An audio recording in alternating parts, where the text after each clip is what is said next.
man displays his swordsmanship for the first time. He shocks everyone present, because what he performs is the long-lost Heavenly Shadow Sword technique. This is an exquisite technique, capable of slaying 100-ton tigers without breaking a sweat. The guards are terrified that such a fearsome technique comes from their own good-for-nothing young master. 2 months ago, he was still a worthless man, unable to cultivate due to his inborn severed meridian syndrome. For the legitimate heir of a martial family, this is absolutely unacceptable. Therefore, I was expelled from the main family in my youth. Life was hard, but with Alara by my side, I felt spending the rest of my days like this wasn't so bad. But she died in a sudden assassination. At this moment, the trapdoor above my head makes noise. It seems the assassins have tracked me here. I immediately take off my shirt and cover Alara's body. I make her a promise that when I return, I will give her a proper burial. So I flee this place without looking back. Soon, I reach a dead end. Before me stands only a rusty sword. I approach with disgust. This sword probably can't even cut a carrot properly. I try to pull it out. This sword is heavier than I imagined. At this moment, my pupils suddenly contract. I turn to see the assassins have caught up. A disciple of a prestigious family is now hiding like a rat. I snort, forcing myself to stay calm. You lowly scum dare to speak rudely and point your swords at the legitimate heir of House of White. Although I tell them to reveal their identities and beg for mercy so I can spare them, I'm actually praying they won't remove their masks. The man chuckles. The next moment, he removes his mask directly. Damn it, I think to myself. I stop talking and immediately raise the sword in front of me. Now they clearly want me dead, and he indeed wants my life, preparing to present my head to his lord. This terrifies me. I only know some showy moves and can't possibly beat them. But at this moment, an old man appears beside me. He says my sword grip is wrong. Though my expression remains relatively calm, my mind is racing with fear. This makes me suspect he might be a ghost. The assassin leader before me is utterly baffled, not knowing what trick I'm playing. His reaction startles me. It seems others can't see him at all, and that old man called me descendant, so perhaps he's an ancestor's ghost from House of White. Does the underworld really exist? If that's the case, won't I be able to see Alara soon? The assassin stops wasting time with me, preparing to finish me in one strike. I'm shocked. This guy is stronger than I expected, but I need to at least put up a fight before I die, or I can't face Alara in the afterlife. Meanwhile, the old man sees my clumsy sword grip and guesses I've never trained in swordsmanship. But when my descendant is in danger, I cannot simply stand by. Leave the sword to me, Cassius White, the immortal sword god. Let me borrow your body for a moment. A thunderous sound explodes in my mind, and everything goes black. At the same time, the assassin has already attacked to within striking distance. A clashing sound of swords rings through the air. A mere assassin dares to strike a warrior of House of White? The assassin's expression changes dramatically. With just one move, the difference in skill is clear. With one sword strike, the assassin's blade flies from his hand. Cassius's face is full of dominance. I'll make you pay with your lives, and witness the 7th form of the Heavenly Shadow Sword. The next moment, golden light swirls around my body, gathering all the power into the sword. Swiftly, one slash cuts the assassin in half at the waist. This is the terrifying power of the Heavenly Shadow Sword's 7th form, called Moon Severing Strike. So fast it cannot be seen, and this sword's power is extremely formidable. It slays all the assassins behind. Cassius asked me if that sword strike was awesome or not. Though I saw it, my heart is full of self-blame. If I could have used this sword technique, Alara wouldn't have died. Hearing my words, Cassius exhales deeply. Good that you witnessed it, or it would have been for nothing. Your life is coming to an end. This is the last mercy I can show my descendant. Once that sword strike was executed, your fate was sealed. Forcing a body already damaged by severed meridian syndrome to channel that much power guarantees death, unless you have sky azure oil or legendary medicines like the 10,000-year snow ginseng. These words make my eyes widen. Why do these two famous medicines sound so familiar? So I quickly raise my pinky finger to ask a question. Does the 10,000-year snow ginseng I ate last year count? Clearly, Cassius is stunned by this news. He's not sure either. It can only depend on fate. Half a month later, in the medical room of the main House of White, two people stand before me. The physician is overjoyed. This is nothing short of a miracle. I never expected you to survive this. The young man beside him is my younger brother Lucian. He knows I've taken miraculous medicines before, so surviving is quite normal. At this moment, I turn over, showing signs of waking. Seeing I'm about to wake, my brother immediately walks toward the door and leaves a message. When I wake, come to Crimson Dragon. The physician wants to object, as I've just regained consciousness and need rest, but the door is already closed. At the same time, I slowly sit up and ask how Alara is. The physician looks pained. The maid you mentioned has passed away. Her body has been properly buried. Hearing this, I'm not too surprised. Only a sadness wells up from within. Then I learn that the rusty iron sword was taken by the Lord. Hearing this, I immediately put on my clothes, preparing to see the Lord. I tell the physician not to worry about my body. I'm already used to all this. The physician stares at my body, lost in thought. He'd heard the young master was a lazy, weak fool, but seeing him now, those rumors are pure nonsense. The real fools are those who believe them. But now, seeing him in person, those rumors are pure nonsense. The real fools are those who believe them. Soon I arrive at the Lord's door. Before entering, I take a deep breath, but the next moment I'm stunned, because standing before me is Cassius, looking at me with a smile. At this moment, I'm already breaking out in a cold sweat. Cassius actually dares to sit on Father's head, but what surprises me more is why he's here. 200 years ago, the name of the immortal sword god was at its peak, but after that, due to a dwindling population, House of White gradually declined. From the moment the Supreme Master Victor White White took the position of Lord, he gradually restored House of White to its former glory. Victor's title in the martial world is the Iron-Blooded Ruthless. But today, I never expected that someone would treat my renowned father so disrespectfully. Suddenly, Cassius gets mischievous and looks at father's beard. Then he grabs father's beard. This makes me break out in a cold sweat. Fortunately, his body cannot touch anyone, though I'm also a bit curious what scene it would be if he could actually grab father's beard. However, father doesn't know there's an old ghost behind him and thinks I'm being insolent before him. Those around also look down on me. This young master is indeed worthless. I quickly kneel, because my body hasn't fully recovered yet. When I heard father wanted to see me, I came. Father asks if I know the identity of those assassins who attacked the estate. Father's gaze is as sharp as a hawk's. He must want to test whether I can deduce the assassins' identities. If I can't deduce it, it would only prove I'm truly worthless. So I begin my deduction. I guess it's the Evil Alliance secret hand gang. After all, those guys least want to see clans expanding their power. Father ponders for a moment, feeling my deduction isn't quite accurate. However, that was just my opening point. Though those assassins concealed their martial skills, they're far more capable than those secret hand gang members. Most importantly, anyone with half a brain wouldn't dare attack House of White. Father strokes his beard and tells me to elaborate. It seems this period of solitude has changed you quite a bit. After hearing my speculation, father still hasn't heard the answer he wants, because I don't know who's behind it. No one in the entire estate survived except me. Father asks if I'm not ashamed. However, I say I'm very grateful to have survived, because only by surviving can I have the chance to avenge the deceased. Hearing this, father shows a satisfied smile. Then he tells me to come up. I slowly walk up the stairs. I know what comes next is the real topic. Father asks how exactly I killed those assassins. From the sword marks on those guys, it's clearly the Heavenly Shadow Sword technique. Just as I expected, father finally asks this question, claiming that I, with zero internal energy, personally killed those assassins would be completely unbelievable. But even if I tell the truth, father probably won't believe it. How could that make sense? So for now, I try to stay close to reality. I lie, claiming I found a strange space filled with spiritual energy at the end of the warehouse's secret passage. After entering, I passed out, and when I woke, the assassins were all dead. After hearing this, father suddenly grabs my hand. Then I feel a tremendous force spreading from my palm to my body. I don't know what father wants to do. Those below are shocked. Lord Victor, please calm your anger. Father slowly says the severed meridian syndrome shows no improvement, and internal energy shows no progress. Then he sighs and tells me to leave quickly. Even looking at me one more time feels bothersome. Before I leave, he tosses me that rusty sword. Since you brought it out, you take it away. I bow slightly to thank father. After leaving the hall, Cassius starts complaining. What a bunch of blind fools. They can't even recognize a famous sword. This sword is Cassius's beloved blade called Meteor Cliff. It's forged from cloud iron. This shocks me. Isn't Meteor Cliff displayed as a decoration in the Council of Elders? Could that be a replica? Suddenly, Cassius pities me. The family is truly ruthless now. You're his child and he dislikes you so much. However, I think he's going too far. He only sees the surface. I think father doesn't actually dislike me. A year ago, I passed by a medicine room and accidentally heard that father brought a 10,000-year snow ginseng from thousands of miles away and had his subordinates secretly give it to me without anyone knowing. This result surprises Cassius immensely. So just now when he grabbed your hand, was it to channel energy through your meridians? It seems he's that type of father who's too reserved to express emotions. How endearing. At the same time, on father's side, he lets out a long breath, channeling energy through my meridians, just now exhausted much of his strength, but there's so little I can do for him. Julian's body is in such terrible condition. A moment later, father's expression suddenly turns regretful. After not seeing him for so long, was I too harsh on him just now? The steward beside him sighs. You've never been good at showing your feelings, but the young master will understand what you truly mean. There's another point. The steward has been concerned about the strange space I mentioned earlier. The steward thinks I might awaken due to this opportunity. It's not impossible. The Lord was once overjoyed when the young master was young, as after the immortal sword god, 2 more brilliant talents were born in the family. In fact, father knows I don't have many years left to live and hopes I can live freely in my remaining days. However, this incident made him very angry, so he's preparing to send out the Crimson Dragon squad to deal with those guys. On my side, I explained to Cassius that father is deliberately being so harsh on me so that my brother can replace me as the heir. However, this earns Cassius's scorn. How could the Lord of House of White fear a mere council of elders? I look at Cassius like he's an idiot. Isn't this thanks to you? Your previous cultivation of the immortal divine art can make people live for 100 years. As a result, the older generation keeps growing in number, and father's influence in the council of elders keeps shrinking. Even great-grandmother is still serving as grand elder, healthy as ever. This makes Cassius extremely embarrassed. Then I sit properly on the ground. I'm ready. What comes next is the method to use true energy while meridians are blocked. When I hear it's simpler than imagined, I'm overjoyed. But then my hope instantly crashes because he says all I need to do is die once, just like he did. If you can't die once, you'll have to find another method. This severed meridian syndrome may seem incurable to you, but all living bodies have true energy flowing within. If meridian blockage stopped true energy flow, I would have died long ago. If true energy is compared to flowing water and meridians to riverbanks, then severed meridian syndrome means the meridians are as narrow as stream banks. So I ask, if I expand my meridians, can I use martial arts without dying? The facts prove I'm thinking too simply. Cassius has taken countless lives but has never seen meridians. Human limbs only have blood vessels, flesh, and bones. There are no spirits or souls. However, When he possessed my body, he connected meridians based on his will. Then he rambles on and on, but I can't understand any of this. He summarizes it in one sentence. Simply put, it's effort. With enough effort, perhaps will alone can connect the meridians. His words remind me of teachers telling us to work hard before college entrance exams in my past life. The theory of hard work is truly everywhere. Cassius immediately sees I practice the lunar scripture. House of White's secret technique, the immortal divine art, consists of the solar heart method and lunar scripture.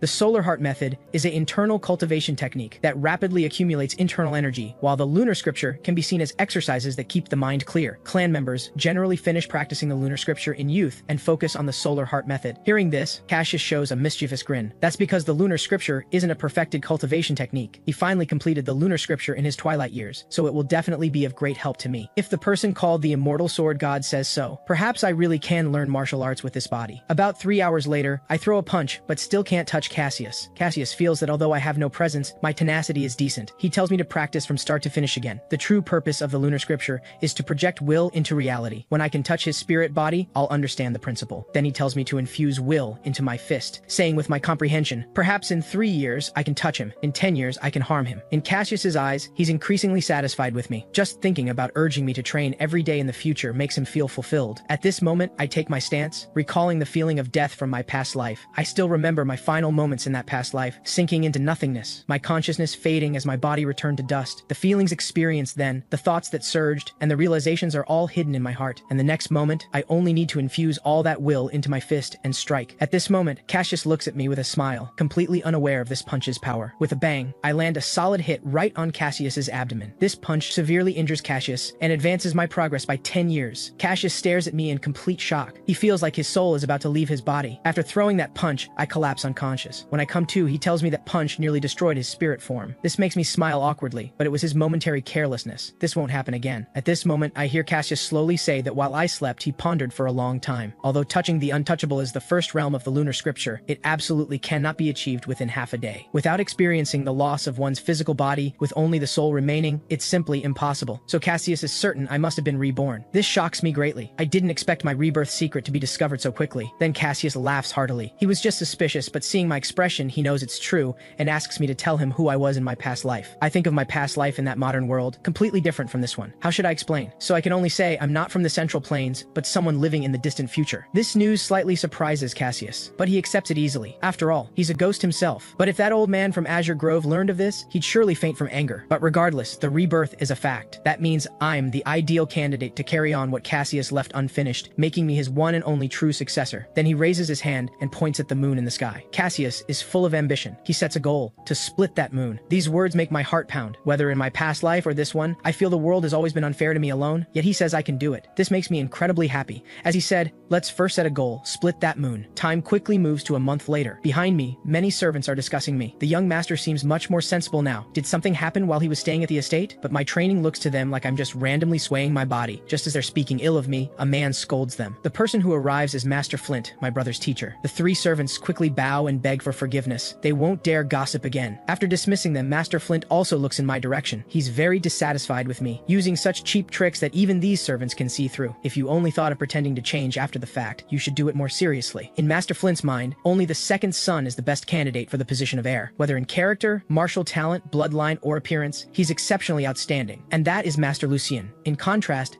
the eldest young master is not only arrogant but also indulges in heavy drinking and pleasure. How could such a person be qualified to become the heir? It's simply absurd. Then he looks in my direction again. Next, he's greatly shocked. How can you do something so improper? I'm using a large cauldron to cook soup I loved as a child, but the problem is that very cauldron. That's the sacred ritual cauldron brought back after defeating the Can Clan sect leader. A priceless treasure now being used to make soup. He leaps up and arrives behind me, vowing to teach me a lesson today. The eldest young master is becoming harder to discipline. I must make him lose face completely. But just as he approaches, I tell him to stop and stand still. This makes Master Flint think to himself, his movements were so light. Could I have just guessed? Just as this thought crosses his mind, I say I'm not guessing. And how is making food with my own hands undignified? Master Flint is greatly shocked. How does the young master know his thoughts? Then he recalls rumors he heard before. Those with severed meridian syndrome though physically weak, have outstanding sixth sense. Not only that, he also senses cold energy emanating from my body, actually breaking through the warm energy of the training ground, allowing him to feel it. Then, I speak again. Since you've already seen me, come over and greet me. Master Flint thinks I might be blaming him for approaching me while concealing his presence. At this moment, I notice someone standing behind me. It's actually Captain Flint. This greatly shocks Master Flint. I clearly know everything, so why pretend to know nothing? Is fooling him that entertaining? Time rewinds to 2.5 minutes ago. Because I'm too cold, I choose the Ruby J training ground, but still can't suppress the cold energy emerging from within. So I use a cauldron to cook the dumpling hot pot I loved eating as a child. At this moment, old Cassius is drooling with desire, slowly moving closer to my body. I tell him to stand still. Cassius thinks if I randomly add seasonings, the taste won't be that good. I didn't randomly add seasonings. The phrase "didn't randomly add seasonings" sounds the same as not just guessing. I also recall how my brother used to pass by my location on purpose because he wanted to eat this soup, but he never came over. Since you saw me, you should have come to greet me. That's how things turned out. Cassius reminded me about Master Flint appearing behind me. He still thinks I definitely discovered him long ago, and I'm just pretending to have just noticed. At this moment, Master Flint bows slightly. Please forgive my impropriety, young Master Julian. Then he respectfully withdraws, not wanting to disturb my meal. As he leaves, I'm somewhat surprised his footsteps make no sound. Master Flint is called the Sidestepping Phantom, a title earned because even first-rate masters can't detect his movements. I hope a formidable guy like this doesn't cause me trouble. When leaving the training ground, Cassius tells me to try again, so I strike his palm with my fist. Now, I'm skilled at infusing intent into my body. Though it won't change immediately, one day I'll personally feel my transformation. Then he asked about my relationship with my brother. We were very close as children. I raised him, but our relationship became somewhat distant. Later, I distanced myself from him, so gradually our relationship faded. Recalling back then,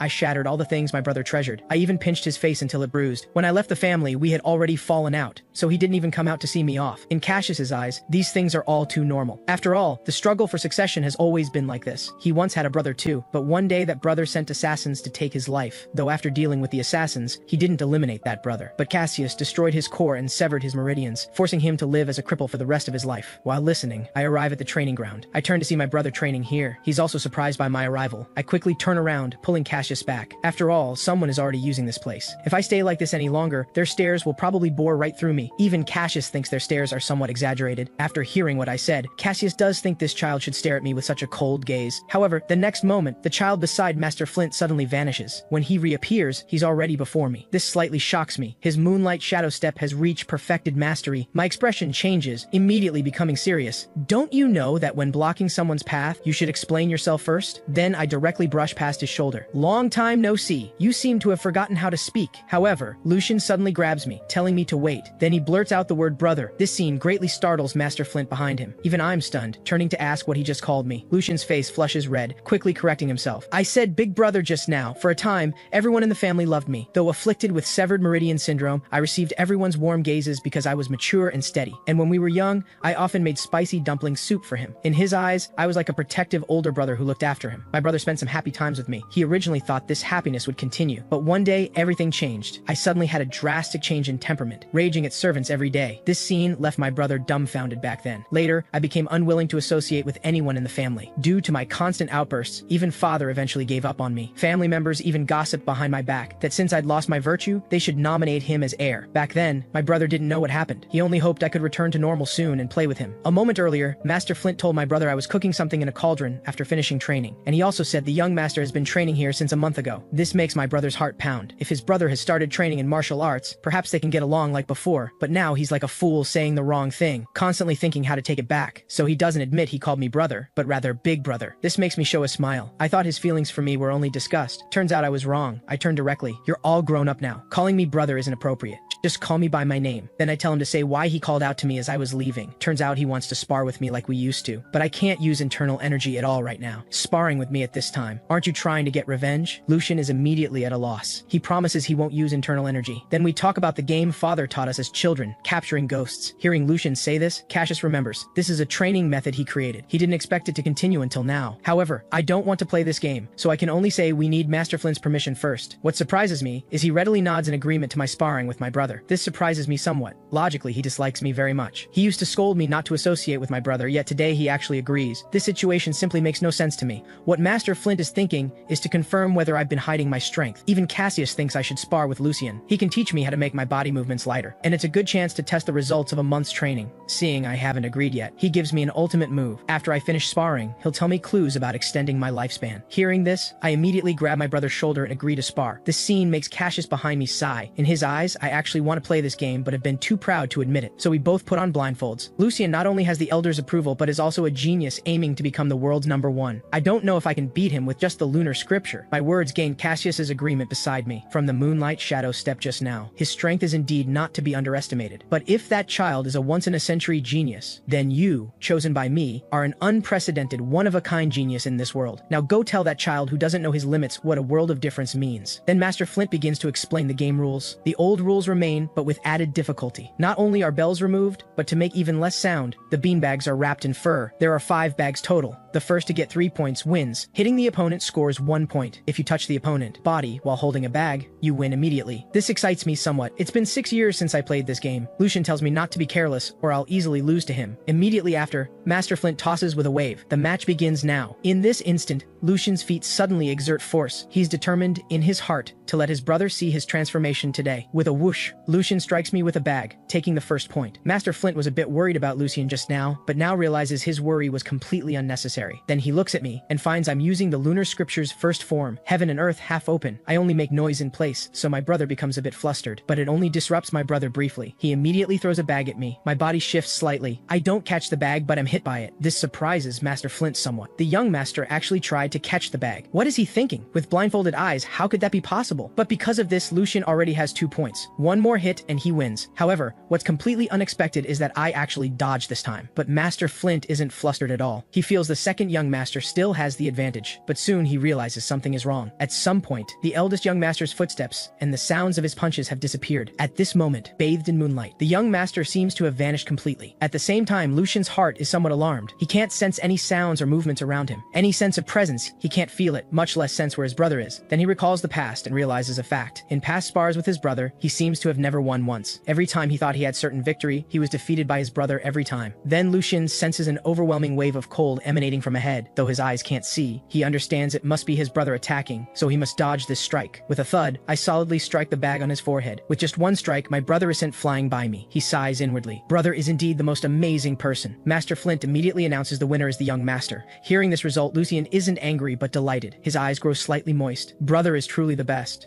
Recalling when he was young, he asked his brother why he was so cold to him, but only received the words, "Get lost." Thinking about it now, he quite regrets it. He should have realized back then why his brother became like that. I flick my brother's forehead. I called you several times. Why didn't you respond? However, my brother says because of him, everything was taken from me. Even mother died at his hands back then. Hearing this infuriates me. How can you say something so ridiculous? I immediately grab his cheeks and start squeezing. Come to my room tomorrow and accept your punishment obediently. The immortal sword god thinks we two brothers seem quite interesting. Although he told me he'd give me clues about extending my lifespan after winning the spar, he didn't expect I'd actually do it. The next day comes soon. Lucian is sitting before me, looking at me with shock. You actually want me to formally tell father I want to be the heir? In our family, to become the heir, 2 conditions must be met. First, the Lord's designation, and second, the Council of Elders' permission. Since my brother currently only meets the first condition, he's not yet the officially recognized heir. I tell him to go with peace of mind. I'm not interested in that position. Anyway, this body won't live past 20, so I want to hand the troublesome matters to you and live freely for a few more years. The immortal sword god thinks this youth before him is a bit foolish. I am the first person he's seen who doesn't want the heir position even if given freely. However, I think he surely believes I'm not willingly giving up the position. There's another matter I need to tell Lucian seriously. That's the matter he mentioned yesterday about mother dying at his hands. After my careful questioning, I find out Uncle told him, though he said it was a slip of the tongue. I feel it's not that simple. Uncle's name is Silas White. Because of his name, the immortal sword god thinks he's definitely a sinister villain and also an enemy of the lunar scripture. Once my brother becomes the heir, I can go treat my injuries with peace of mind, because earlier the immortal sword god told me to visit Azure Grove. Perhaps it can ease my condition. Though the world has many masters, only a handful have transcended human limits to reach the pinnacle. Among these legendary figures are the Shaolin Abbot of the Righteous Path and the Sword God of Wudong, and the sect leader of Azure Grove. These are the true living legends of the martial world, and the Taoist sect, led by the sect leader of Azure Grove, is Azure Grove. Then I hear him say he once went to Azure Grove and was asked by them to help with something.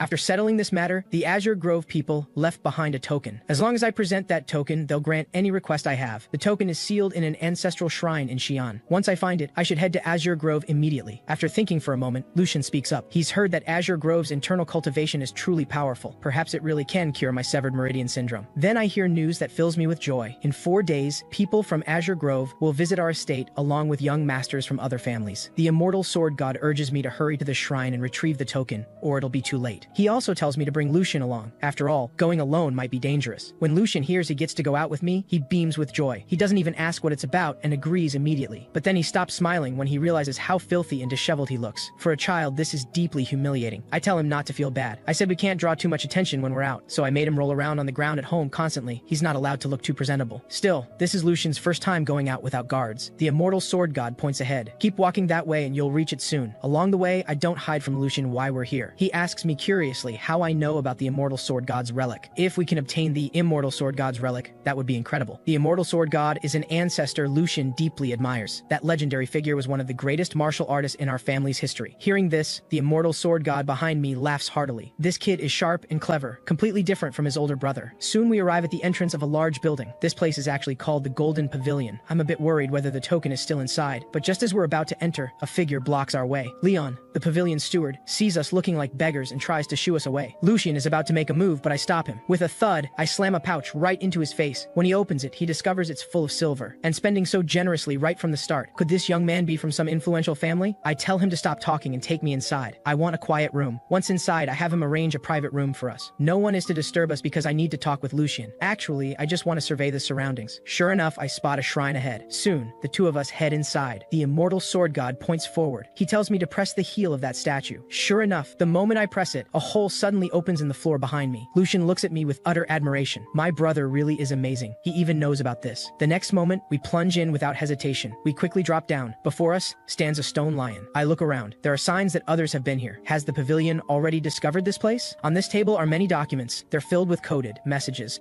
Only insiders could understand them. Even the immortal sword god can only decipher a little. I ignore these things and tell Lucian to step back. The immortal sword god's token is behind the wall. I raise a dagger and stab it directly into the statue's eye. With a bang, I shatter the statue clean and quick. Gradually, a crack slowly appears in the wall. Seeing this intense light, I can barely keep my eyes open. This confuses Lucian. It's dark here. What light? The immortal sword god pats my shoulder. Hurry inside. We'll explain everything once we get out. I slowly approach this glowing orb. Without hesitation, I reach out and grab it. The moment I grasp the orb, I feel an immense surge of energy flooding into my body. Then I find myself in a vast white space. This unbelievable scene leaves me stunned. Then I feel the immortal sword god pat my shoulder again. He's no longer transparent but solid. He says I'm truly lucky. Not only do I have guidance from this hymn, but I've also absorbed the spiritual power contained in the Pikshu's eye. This necklace was personally crafted from the Pikshu's eye by him and Azure Grove. After hearing his explanation, I finally understand. That light I absorbed was actually spiritual power. As they say, the inner force of the lower core comes from the vital energy and true essence of the middle core. The vital energy and true essence of the middle core come from the upper core, and the power of the upper core is spiritual power. If I wear this necklace, my true essence and vital energy should receive replenishment. This will be incredibly helpful for me, but soon I feel discomfort in my body. The immortal sword god tells me not to worry. This is perfectly normal. When I regain consciousness, Lucian is calling out to me. What surprises me is that he tells me I've been unconscious here for 2.5 hours. But I was only in that space for a few minutes. At the same time, loud banging and cursing sounds come from outside the door. I immediately tell Lucian to prepare to draw his sword. If there's any danger, unsheath it at once, and I can use them to test the spiritual power I absorbed earlier. Soon, several figures appear before us. I try diplomacy first. I know you're disciples of the Shadow Gate. I didn't know this was your territory. If you let us leave, I'll be sure to reward you all. But the immortal sword god thinks I'm being too soft. With people like them, I should be more forceful. The leader draws the sword from his waist. Your courage is commendable, but we won't let you leave. The instant he draws his sword, Lucian shoots forward like an arrow. One slash falls, instantly killing the man before him, and the instant Lucian charges, I follow right behind. With a swish, I swing my sword and knock the weapon from my opponent's hand, but I feel the sword doesn't penetrate deep enough, and it's hard to pull out immediately. I'm just too weak. The immortal sword god tells me to drop the sword and use the lunar scripture. At that moment, my opponent's sword slices across my throat. A bloody line appears on my throat. The immortal sword god urges me to move quickly. After crisis comes the opportunity to counter. In that instant, I strike with 3 fingers and blind both his eyes. He howls in agony. More critically, he's now blind. I quickly retreat, then charge again. I'm confident I can kill him with one strike. With a swish, I sever his head. The movement is swift and clean. The immortal sword god praises me. That strike was good, but don't get arrogant just because you took down these greedy lowlifes. Then I look over at Lucian. Only now do I realize he's already killed all his enemies. Come to think of it, this is my 3rd time killing. The first time was in my past past life when a madman was wildly swinging a knife at a bus stop to protect my mother who was with me. I used my body to shove away the lunatic approaching us. Because of my push, he was crushed by a speeding truck. Although the police investigation cleared me of any wrongdoing, I was still nauseous for days afterward. Next was the person I killed after being reborn when the immortal sword god possessed me. Though I took a life then, it didn't hit me as hard as in my previous life, because this is the martial world.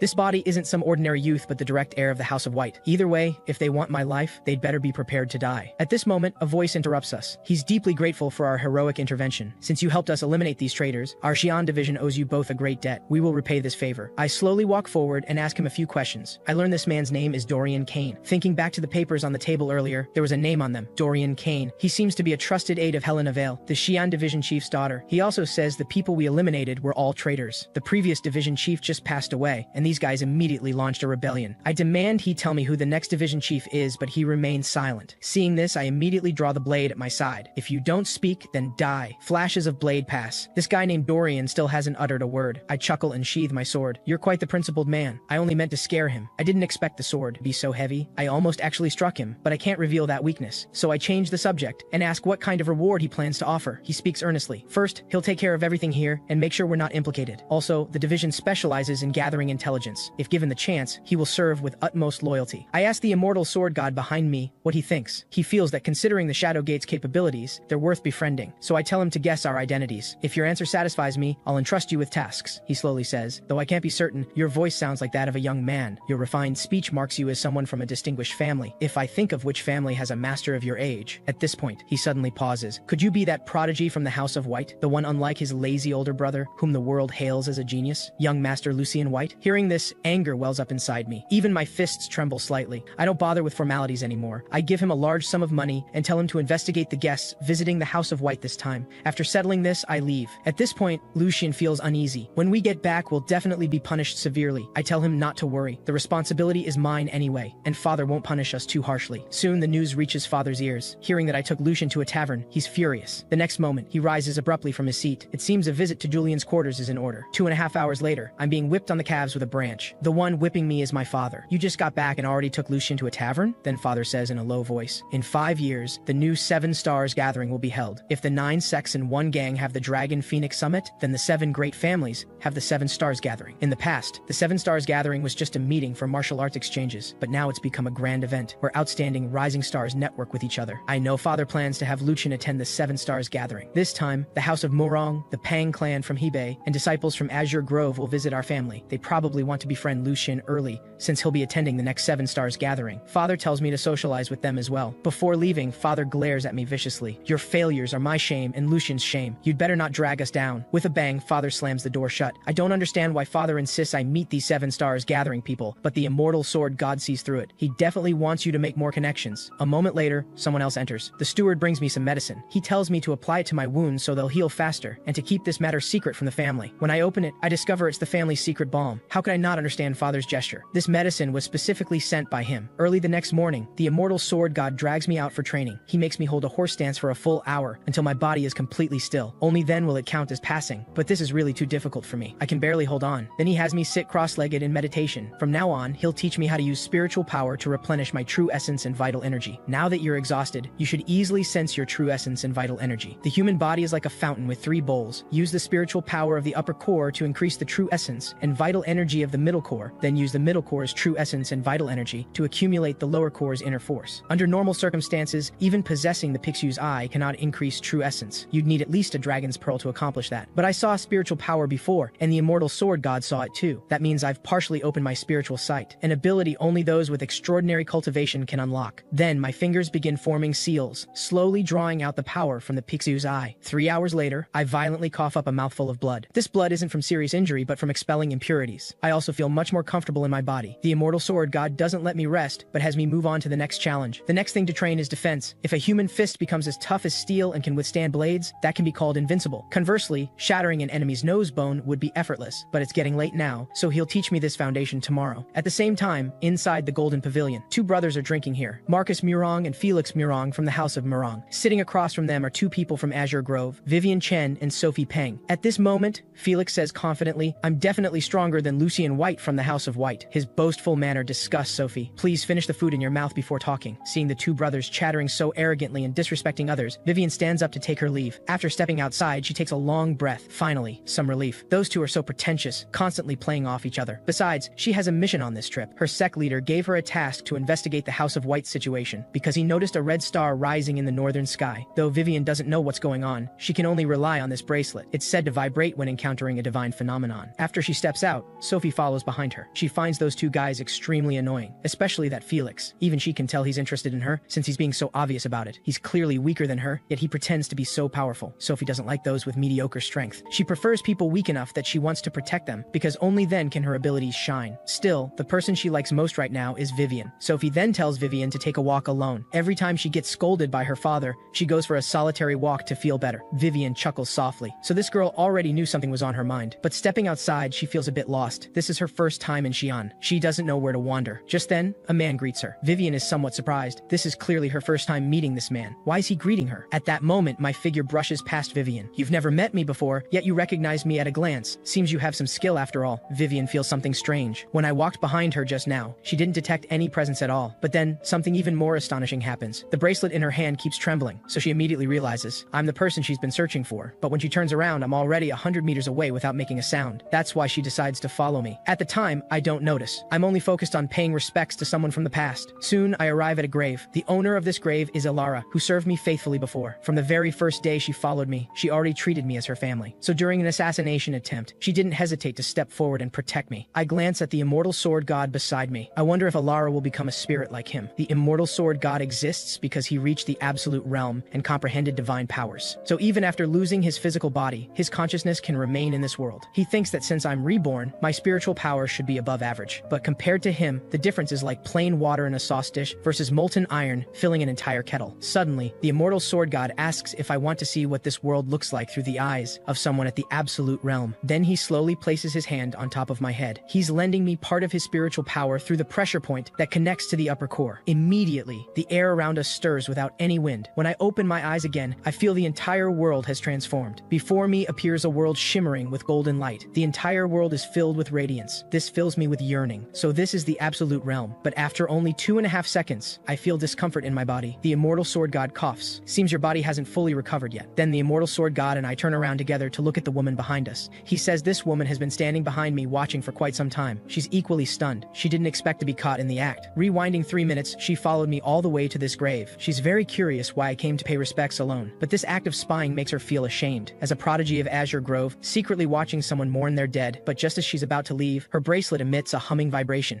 Immediately after, she feels a terrifying aura, unbearably cold, as if plunging her into an ice cellar. This pressure sends chills down her spine, as if the 10 supreme masters of the martial world are standing before her. I purse my lips and retract the aura. The instant I withdraw the pressure, she collapses to her knees with a thump. I approach her and ask why she was spying on me while I mourned. Besides, judging by her attire, she should be a martial artist. Even if martial artists don't fuss over details, this is going too far. I tell her to leave immediately because her behavior displeases me greatly. After apologizing, she vanishes from my sight in an instant. The immortal sword god beside me looks thoughtful. That movement technique just now seemed like Azure Groves. Could she be one of the people visiting our family tomorrow? Time quickly passes, and soon it's noon the next day. Master Flint and I are receiving the prodigies visiting our family. Among them is the woman who spied on me yesterday. She's indeed a disciple of Azure Grove. One of them, a boy about Lucian's age, greets him. He introduces himself as Felix Morong and wants to shake hands and become friends. But unexpectedly, my foolish brother actually grabs the back of his hand. Looks like I'll need to teach him how to shake hands properly. Soon we arrive at the Crimson Jade Arena. A handsome young man speaks up. I heard only direct white family bloodline members can enter here. Normally it's probably just your brother training here alone. But when he hears I also train here, his face shows contempt, though he says nothing more. The man beside him continues. He suffers from severed meridian syndrome, so he can't cultivate martial arts. He's basically useless. Hearing this, Lucian steps forward and grabs his arm. Then he hands him a wooden sword, signaling him to pick it up and duel. Because he just made an unforgivable mistake, he insulted his older brother. A woman nearby asks if young Master Morong should stop this, but he remains calm. We'd have to spar eventually anyway. Isn't this perfect timing? The two of them then stand in the center of the training ground. Felix is still dazed. He wanted to show off in front of Sophie, but it turned into this. Seems the rumors about the two brothers not getting along were false. Though this happened suddenly, he's not afraid. In that case, don't blame me for being impolite. Lucian cuts him short. Draw your sword. Felix had had already memorized the counter techniques for the House of White's Heavenly Shadow Sword art. He thinks dealing with this boy shouldn't be a problem, but when he looks up, he discovers this young man has absolutely no openings. At this moment, I stand at the side and cough a few times. Looking closely, I've actually coughed up blood. This disturbance distracts Lucien. His mind is no longer on the duel. Felix catches this moment, but if he sneak attacks now, he'll lose his credibility as a disciple of a distinguished family. After some internal struggle, he decides to seize this opening anyway, so he shouts and charges at Lucien, but this shout actually snaps Lucien back to focus. Lucien sidesteps slightly and evades his attack. Then he throws a punch that lands squarely on his nose bridge. Immediately after, Lucien's figure rapidly closes in on him. While closing in, Lucien also employs the Heavenly Shadow Sword technique. Felix blocks in a panic, completely unprepared. Through pure luck, he somehow parries the strike. Then their swords clash together, beginning a contest of strength. Since they're about the same age with similar strength, both swords fall. But Felix doesn't back down and smoothly delivers a kick. At the same time, Lucien swings his palm. Just as Felix's leg approaches, Lucien presses two fingers together onto his leg's pressure point. The next moment, a fan blocks their path, stopping them. He feels their actions just now were a bit excessive. This is merely a friendly match. Then he chuckles softly. Such intensity in a children's match is understandable, but I didn't expect you to take it so seriously, though I stopped it myself. It's rather unfortunate you didn't settle the outcome. But Felix, lying on the ground, is shocked because he hears his brother's telepathic message calling him worthless. His brother blames him for missing such an obvious opening. You've brought shame to our family. But on the surface, he pats his brother's head and loudly scolds him for being too harsh. After all, you're a year older. At the same time, I tap Lucien's head. You brat, how can you get distracted in the middle of a duel? Felix feels wronged and upset. He's also being scolded by his brother, so why does it look so warm and caring? Then Marcus hears words that surprise him. But at least you won and didn't disgrace the White family. Marcus can't let it go and confronts me. What do you mean by that? Why do you think your brother won? I think anyone here can see that if they kept fighting, my brother would win. Young master, having a competitive spirit isn't bad, but you can't be dishonest. But I insist I'm not being dishonest. Have your brother stand up and see. So he turns to Felix. Try standing up now. Felix tries to stand but discovers his leg is in excruciating pain. Then with a thump, he collapses to the ground again. He can't stand at all. It turns out Lucien just used the fifth form of the lunar scripture, Dragon's Emergence. His fingers struck Felix's pressure point, so Felix's leg won't work for 10 minutes. This shocks Marcus immensely. He didn't expect this weak guy could see a technique even he didn't notice. Though he's seething with rage inside, his face remains gentle. Your eye is truly sharp. Quite impressive indeed. The immortal sword god laughs beside me. If I hadn't told you, you wouldn't have known either. Yet you dare put on an act here. Still, he feels quite satisfied inside. At this moment, that woman from before looks at me again, thinking that young man is indeed no ordinary person. But Sophie beside her feels her heart flutter. She's starting to like me a bit. Soon our group gathers in the hall for a meal. Marcus sighs in admiration. The House of White's chef is truly skilled. This craftsmanship is excellent. The immortal sword god beside me suddenly leans in and tells me not to trust this guy. The Morong family are all cunning and deceitful. You must be on guard. At this moment, Sophie picks up a piece of meat and tells me to open my mouth. This is chicken leg meat she just deboned. It's still warm. I then open my mouth and eat the meat she offers. Maybe this is a normal thing in this world. I shouldn't worry too much about it. But after eating, I feel something's off. Why is everyone staring at me? Only then do I realize this is definitely not a normal thing in this world. Even the immortal sword god is surprised. You actually ate the meat she offered you. Do you know what this means? Hearing the immortal sword god's explanation, I quickly tell her not to give me any more meat. I can eat by myself. Felix across from me sneers. Not manly at all, needing a girl to feed you. At this moment, I raise my chopsticks and point them at him. I say bluntly, you're so rude, truly embarrassing your brother. Young Master Marcus is my senior, so I respect him. But as his brother, you show no respect to your elders. That's wrong of you. He points at Lucien beside him. By that logic, your brother was also disrespectful to me earlier. At this moment, Marcus shows a sinister smile. Shut up. Young Master Julian is absolutely right. Felix's heart trembles. Brother is truly terrifying. Then he indicates he understands and won't be disrespectful to me again. The immortal sword god beside me chuckles. Your way of teasing others is quite good, but what he doesn't know is I just wanted to see how Marcus would react. But judging from his reaction just now, he's even more ordinary than I expected. Son of the Gentleman Blade, head of the House of Murong,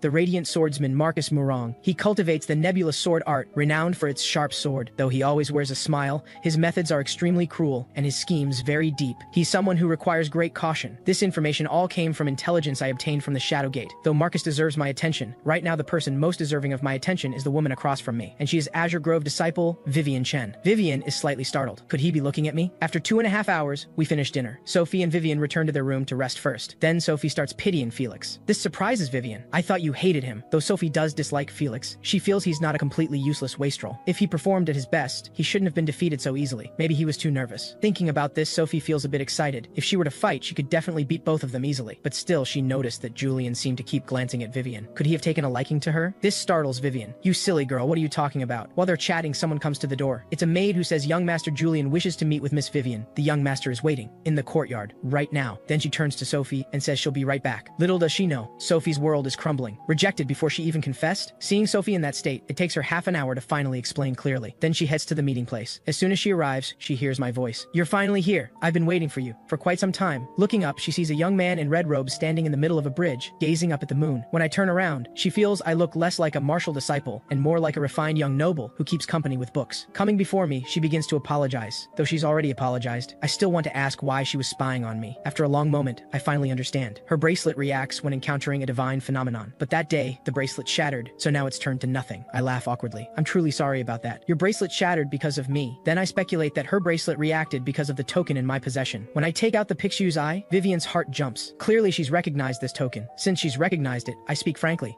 I want to ask you for a favor. I read in a book that if Azure Grove people see this token, they'll grant my request. Vivian looks confused. She's never heard of such a thing. I glance at the immortal sword god beside me. Quickly explain to me what this is all about. Then Vivian takes out a handkerchief and catches the Pixu's eye. She didn't expect me to be carrying such a dangerous object on my person. I stare wide-eyed again. She says this thing is dangerous. What's going on? Why didn't you tell me? She continues. The Pixu has a powerful essence of metal. If you casually wear a necklace made from such a spiritual creature's eye, you could be harmed by the powerful spiritual energy or even go insane. I lose my composure. You reckless old ghost! You could have killed me! But that's exactly why she's curious about why nothing happened to me. Then, Vivian slowly brings her fingers together and uses the heart insight art to examine the necklace. This technique is a secret divine art for developing the middle core to control true essence and vital energy. If I learn it, even with my body, I could utilize vital energy. Then Vivian grasps the Pixu's eye tightly. Immediately, her expression changes drastically and her whole body trembles uncontrollably. She just saw the mark of the former leader. A moment later, she returns the Pixu's eye to me. She's now added the essence of metal to it. It can now unleash its original power. You just need to infuse vital energy into it to draw upon the necklace's power. I sigh. I can't do that because I have severed meridian syndrome. I can't use vital energy at all. After putting on the necklace, I bring up what we were discussing. Can I ask you for a favor now? Severed meridian syndrome is my innate condition, so I want to defy fate. The Azure Grove sect leader possesses some of the finest cultivation techniques in the world. I want you to help arrange a meeting with the sect leader. Vivian nods. She can see I have a strong will to survive. Though she doesn't know if it can be done, she's willing to try. At the same time, Marcus is in his room scolding his disappointing brother. The reason for the scolding is today's duel. He'd clearly prepared counters for the Heavenly Shadow Sword, yet still lost so pathetically. So he feels this brother is very embarrassing. Felix says he'll definitely win the next duel, but Marcus still reminds him, as long as you can win, use whatever means necessary. You must seize the White family's sword in this competition and avenge the House of Mirong. His purpose in saying this is singular. If the White family's sword is seized, the credit will go to him. Then he grabs Felix's shoulder. He tells his brother to just go ahead and duel. He'll pave the way for everything else. However, hearing this news, I'm furious. Marcus's methods are truly despicable. In front of me are two people from the Shadowgate. Marcus hired the Shadowgate to handle this matter, but when they discovered the one who saved them was actually the eldest young master of the White family, they immediately reported everything to me. However, both his carefully laid schemes and the secret of his birth have all been revealed to me. In 1 month, he plans to reserve the Golden Pavilion for a banquet, and he'll set up a martial arts arena in the center of the venue. At that time, he'll force Lucian White into a duel with his brother, with the sword as the prize, and he's already made full preparations. He plans to poison Lucian's wine. I grip Marcus's detailed plan tightly. If I hadn't received advance warning, the White family would have truly suffered a devastating blow. But thinking carefully, it seems I can lay an even bigger trap for Marcus. No matter how brilliant Marcus is, he could never imagine that the Shadowgate has my people in it.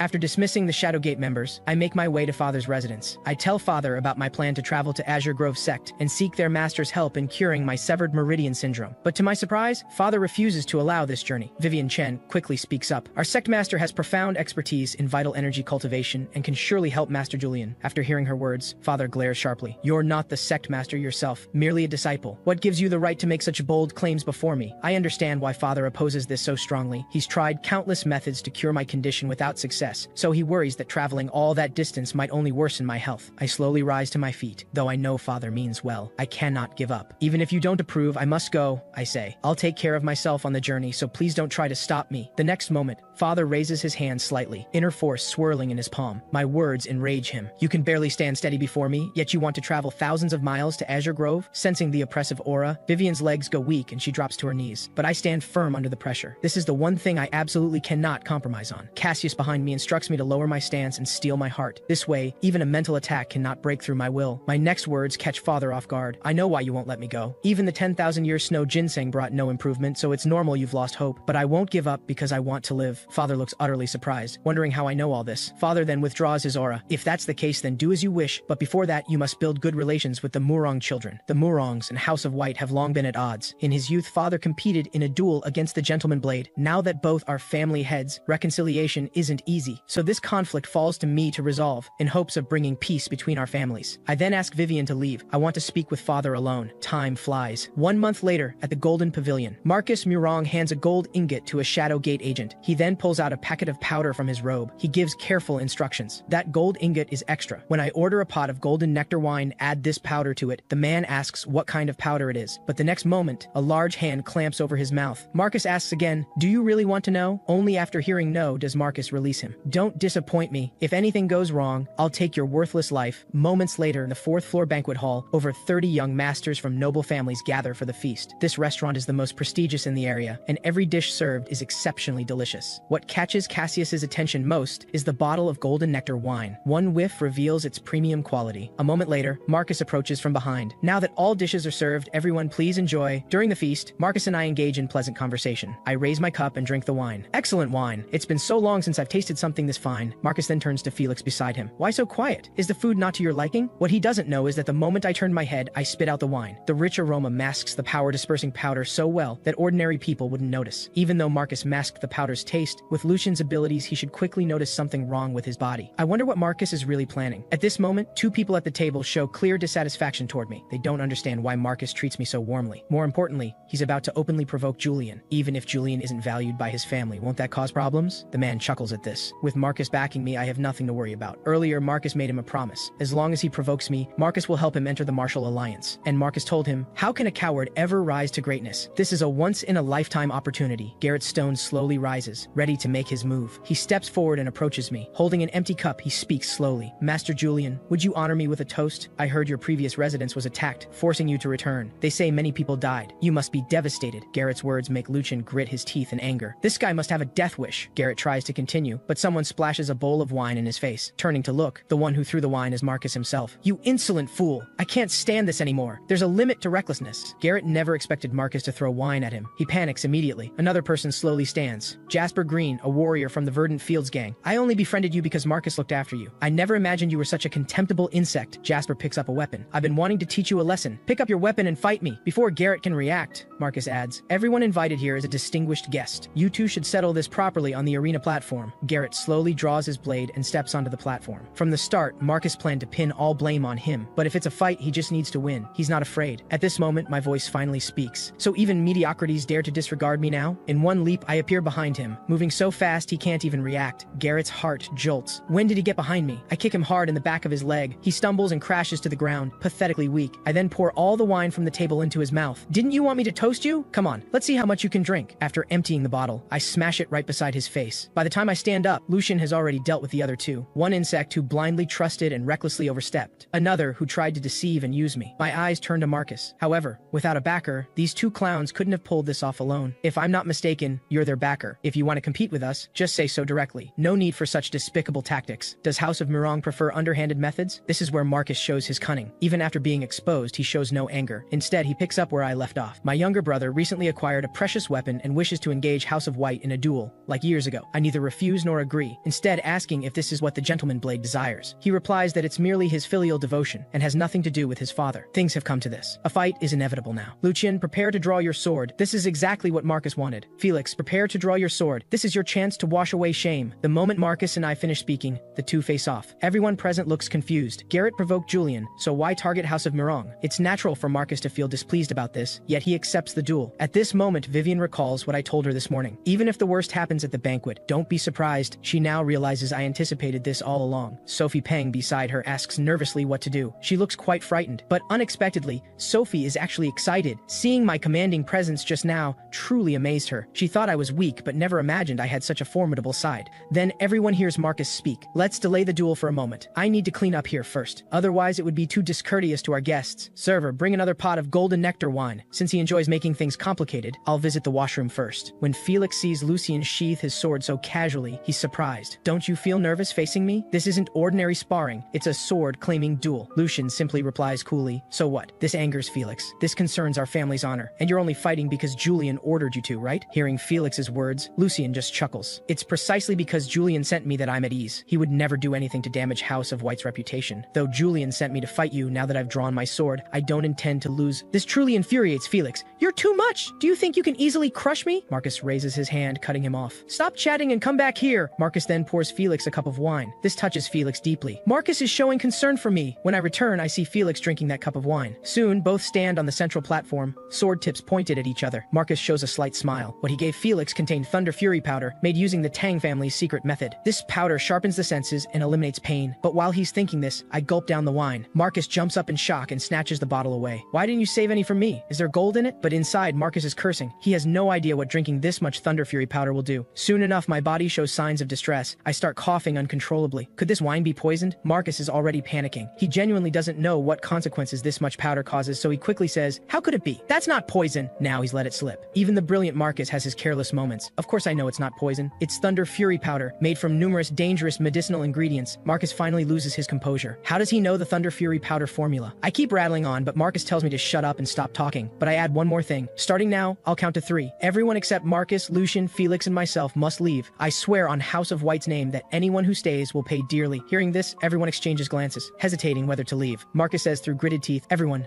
please leave." After everyone leaves, I ask him a question. If you'd given Lucian power dispersing powder, I could at least understand. After all, one can use any means to win. Earlier, when I claimed to visit the washroom, I actually went to the kitchen. The Shadowgate members examined the powder and found it wasn't power dispersing powder at all, but a potential enhancing drug. This puzzles me. To win the match, you actually gave your own brother this drug? This kind of potential enhancing drug must have side effects. Don't you know that? Does this behavior befit the eldest son of House of Murong? Marcus draws his sword in rage. Shut up! One more word and you'll taste my steel! Time rewinds to 5 years ago. One night, Marcus severed a man's hand. He discovered his mother in an affair with the tea merchant. Marcus's mother begged him not to reveal this. Only then did she reveal the truth, that he was the tea merchant's son, pleading for Marcus to spare the merchant's life. Hearing this, Marcus stormed away in rage. "Mother, stop talking nonsense. My real father is the gentleman Blade." From that day on, Marcus's nature changed completely. He became cunning and ruthless. His pride as a noble family son vanished entirely. At first, he didn't believe it, but gradually he noticed his face resembling the tea merchant more and more. At that moment, he realized he wasn't true Murong blood, but an illegitimate child. This dealt an irreparable blow to his proud heart. From that moment, he decided to support Felix's rise, securing him a place in the martial world as atonement for his mother's sins. But he told no one, only he knew. After hearing this,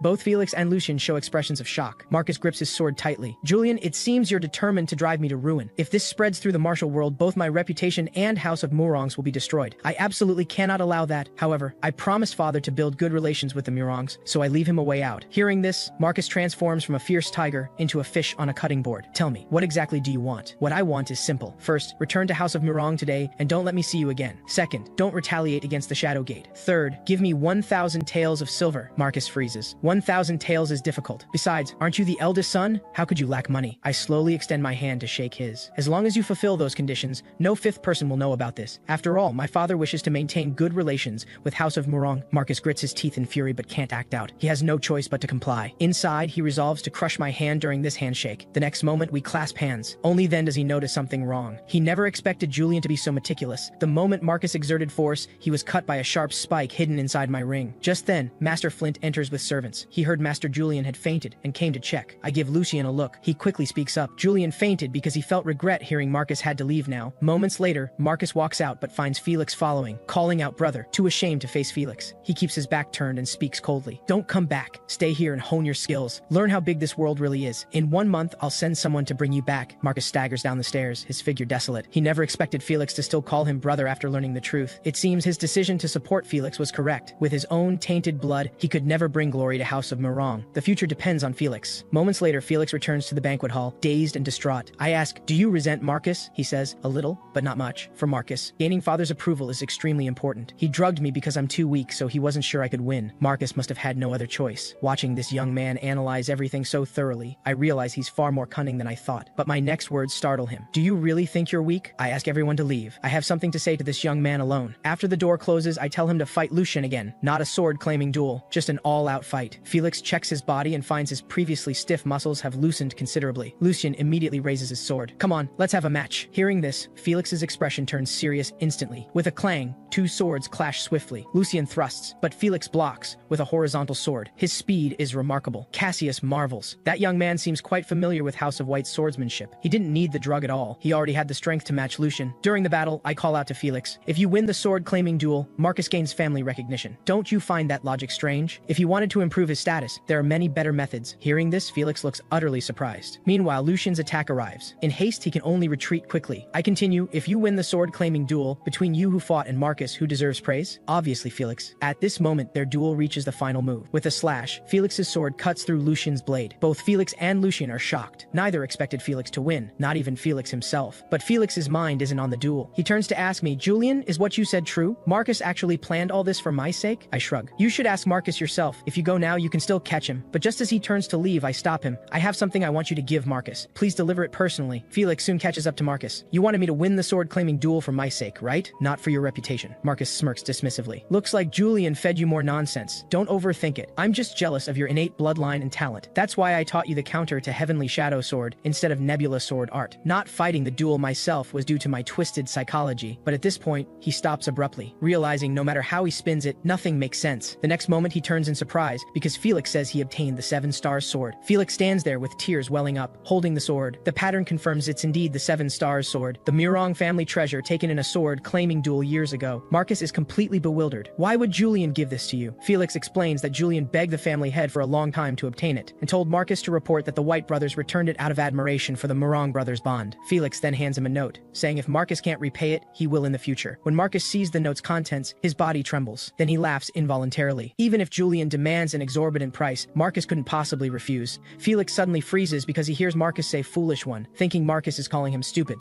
But Marcus does something rare. He pats Felix's head. I'm not talking about you, I'm talking about myself. He smiles at Felix, a genuine smile, the first in years. Go train. Don't waste this opportunity at the White Estate. Seeing Marcus smile at him like this after so long, Felix's face lights up with joy. Marcus turns his back. I won't take the 7-star sword. Since Julian recovered it, let him bring it back. At this moment, Felix notices the note that fell to the ground. When he reads what's written on it, he's utterly shocked. Has Julian lost his mind? 1,000 taels of silver? Marcus definitely can't repay this. Will this debt fall to him? The next day at the Council of Elders, Father and I stroll through the corridor, chatting casually. Father asks why the Murong boy returned alone. Didn't we agree you'd get along with them? After I explain everything, Father feels I perfectly averted a crisis that could have escalated tensions between our families. But we mustn't become arrogant because of this. We must build a good relationship with them from now on. But both Cassius and I can see Father is actually quite excited. He's just not good at expressing it. Suddenly a man appears behind us, calling out to Father and me. It's Father's younger brother, my uncle, Silas White. Over the next 2 weeks, Father approves my journey to Azure Grove Sect to treat my severed meridian syndrome. That evening, we camp in a forest, since we won't reach Nantian County until tomorrow. Throughout, Master Flint takes excellent care of me. Not just him, even Vivian shows me tremendous concern. Because of my weak constitution, they worry I might collapse from exhaustion. Just then, a wild boar bursts from the bushes. This fills me with delight. I never expected my prey to come knocking on my door. With 2 whooshes, 2 figures rush forward. They strike the boar with blade and sword. Master Flint notices something odd. I have my hand on my blade's hilt. The next moment, another boar charges out from exactly where I was looking. This boar is exceptionally fierce. However, this is a good training opportunity for me. I'll handle this one. But the moment that thought crosses my mind, a flash of blue light strikes the boar. The one who struck is Vivian from Azure Grove. The movement technique she just used is Azure Grove's signature cloud stepping form, a superior lightness skill. When I say this, Master Flint looks somewhat surprised. Master Flint reconsiders. The young master was already watching where the second boar would emerge. This means he detected the boar's presence even before I did. He recalls that before departing, I asked him to teach me swordsmanship during this month. In Master Flint's view, perhaps the swordsmanship Master Lucian ultimately couldn't learn might be mastered in my hands.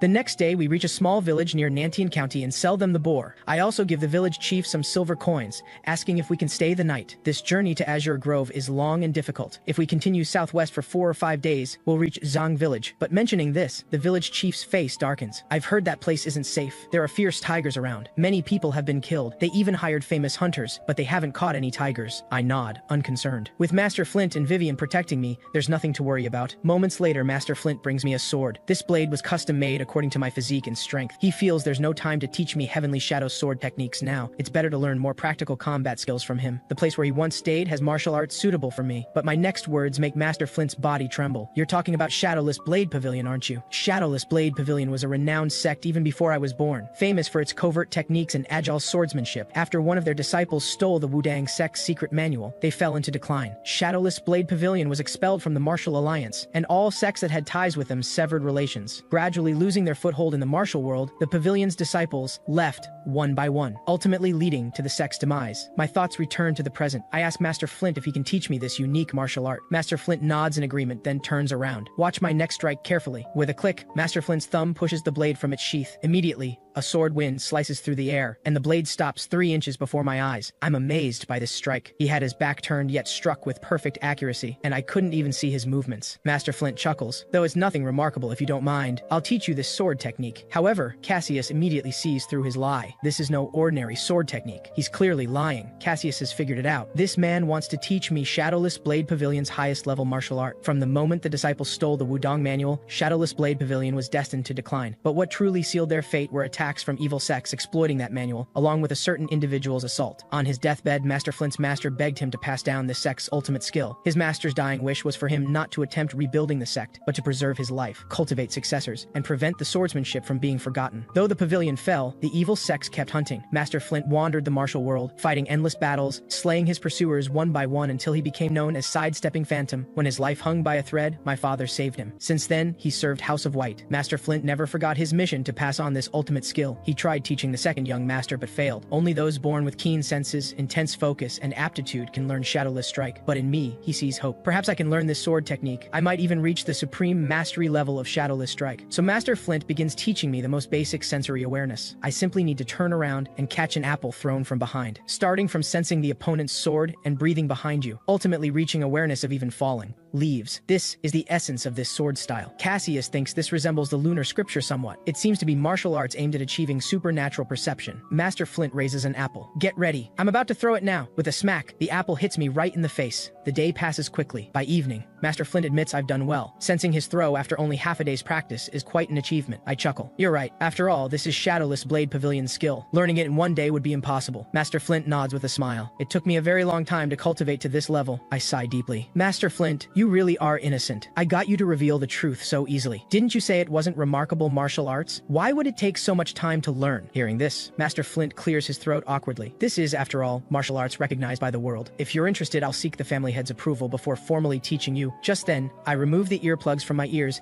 and ask him to repeat what he just said. This startles Master Flint greatly. Was the young master communicating through lip reading just now? In half a day, he sensed the apple thrown from behind while unable to see or hear. Thinking this, Master Flint becomes extremely excited. Quick, remove the earplugs. Let's try again. Unfortunately, Vivian approaches at this moment, saying the medicinal soup is ready and I should drink it quickly. We'll have to continue practicing tomorrow. Master Flint watches my retreating figure, lost in thought. Could the young master be a different type of genius from Master Lucian? So Master Julian is actually the ideal candidate for learning Shadowless Strike. I notice Vivian's hurried steps. Did something urgent happen in the kitchen? However, when I arrive, I'm suddenly stunned on the spot. Before me are many small animals. They seem to have been attracted by the medicinal soup's fragrance. Cassius is unfazed. Because it attracts beasts the moment it blooms, purple mirage orchid only grows on cliffs. I'm thinking, what if that fierce tiger in the mountain smells this fragrance and attacks? But then I get excited. I have 2 great masters here. However many tigers come, we should be able to kill them all. Plus, I could obtain their spirit cores. This could actually be a good thing. Meanwhile, in the forest, a pair of siblings are on their way home. They complain along the way. If only the Tiger Slayer clan would leave immediately. For 2 months now, they haven't killed any tigers. They just freeload in the village. Just then, the boy's foot triggers some kind of trap. Immediately, a massive log trap swings toward him. Fortunately, the sister has quick reflexes and pushes him away, but as a result, she takes the heavy blow from the log. She probably can't even stand now. At the same time, several hunters wearing tiger pelts appear behind them. The leader speaks mockingly. Well, you're quite lucky. Walking into our trap and not getting killed by it. The next moment, the leader kicks the boy. Then the man looks at the girl on the ground. Pretty good looking, aren't you? Though young, the boy understands what's about to happen, so he grabs a rock and throws it at them. The man glares viciously at the boy. Looks like I need to teach you a lesson so you know who you're dealing with. He raises his blade to strike, but the boy suddenly says, "Look behind you first." The hunter sneers. You think such an old trick can fool me? There's no tiger behind me. However, my voice speaks at this moment. You're right. There's no tiger behind you. This startles him into spinning around, demanding who I am. For such a minor character, I don't give my name. Though I knew this world was cruel to powerless commoners, I didn't expect it to reach this extreme. The man tells me to leave now or die here. I turn around. Since you put it that way, there's no helping it. What he doesn't know is that as I turn, I place my hand on my blade's sheath. With a whoosh, I draw and thrust in one motion, piercing straight through his heart.